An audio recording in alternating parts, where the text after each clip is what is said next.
দয়ালু রাজা ও দরিদ্র বৃদ্ধ।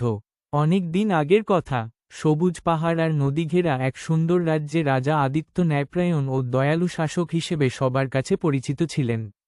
তিনি বিশ্বাস করতেন, একজন শাসকের সবচেয়ে বড় শক্তি তার ন্যায়বিচার এবং প্রজাদের প্রতি ভালোবাসা। সেই রাজ্যের এক প্রান্তে বাস করতেন এক দরিদ্র বৃদ্ধ। তার নাম ছিল হরিদাস। নিজের কোনো জমি ছিল না। প্রতিদিন জঙ্গলে গিয়ে শুকনো কাঠ কুড়িয়ে বাজারে বিক্রি করে যা আয় হতো, তা দিয়েই কোনো রকমে তার দিন চলত। তবুও তিনি কখনো অসৎ পথে চলতেন না এবং সব সময় অন্যের উপকার করার চেষ্টা করতেন। একদিন জঙ্গল থেকে ফেরার পথে হরিদাস রাস্তার ধারে একটি ভারী চামড়ার থলে দেখতে পেলেন। থলেটি খুলে তিনি অবাক হয়ে গেলেন। ভেতরে ছিল অনেকগুলো সোনার মুদ্রা আর কিছু মূল্যবান রত্ন। তিনি বুঝতে পারলেন, নিশ্চয়ই কোনো ধনী ব্যক্তি বা রাজকর্মচারীর থলেটি হারিয়ে গেছে। অনেকে হলে হয়তো থলেটি নিজের কাছে রেখে দিত, কিন্তু হরিদাস মনে মনে বললেন, এটি আমার নয়। অন্যের সম্পদ নিজের করে নেওয়া অন্যায়। তিনি থলেটি নিয়ে সোজা রাজপ্রাসাদের দিকে রওনা দিলেন। ঠিক সেই সময় রাজ্যের এক ধনী ব্যবসায়ী প্রাসাদে এসে অভিযোগ করল, তার সোনার থলে হারিয়ে গেছে। রাজা আদিত্য সঙ্গে সঙ্গে রাজ্যের সর্বত্র খবর পাঠালেন, কেউ থলেটি পেলে যেন প্রাসাদে জমা দেয়।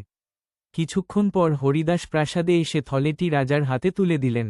ব্যবসায়ী থলেটি দেখে বলল, এটাই আমার থলে।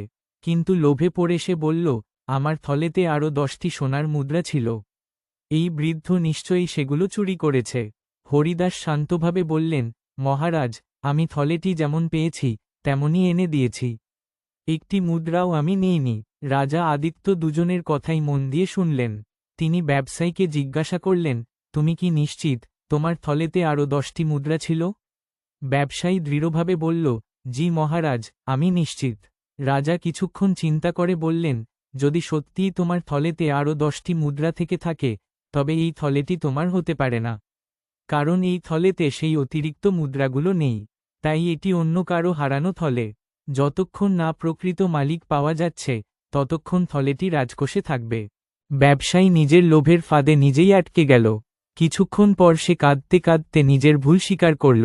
সে বলল, মহারাজ, আমাকে ক্ষমা করুন। লোভের বশে আমি মিথ্যা বলেছিলাম। এই থলেটিই আমার। রাজা বললেন, মিথ্যা ও লোভ মানুষের সম্মান নষ্ট করে, আর সততা মানুষের সবচেয়ে বড় সম্পদ।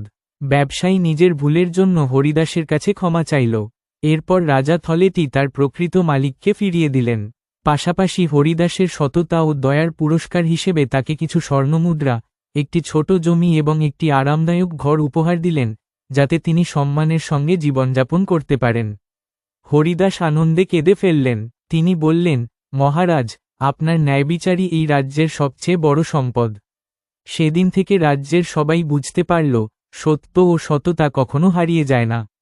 দয়ালু ও ন্যায়প্রায়ণ শাসকের হাতে নিরপরাধ মানুষ সব সময় ন্যায়বিচার পায়। নীতিশিক্ষা: দয়া ও ন্যায়বিচার সমাজে সত্যকে প্রতিষ্ঠিত করে, আর সততা মানুষের সবচেয়ে বড় সম্পদ।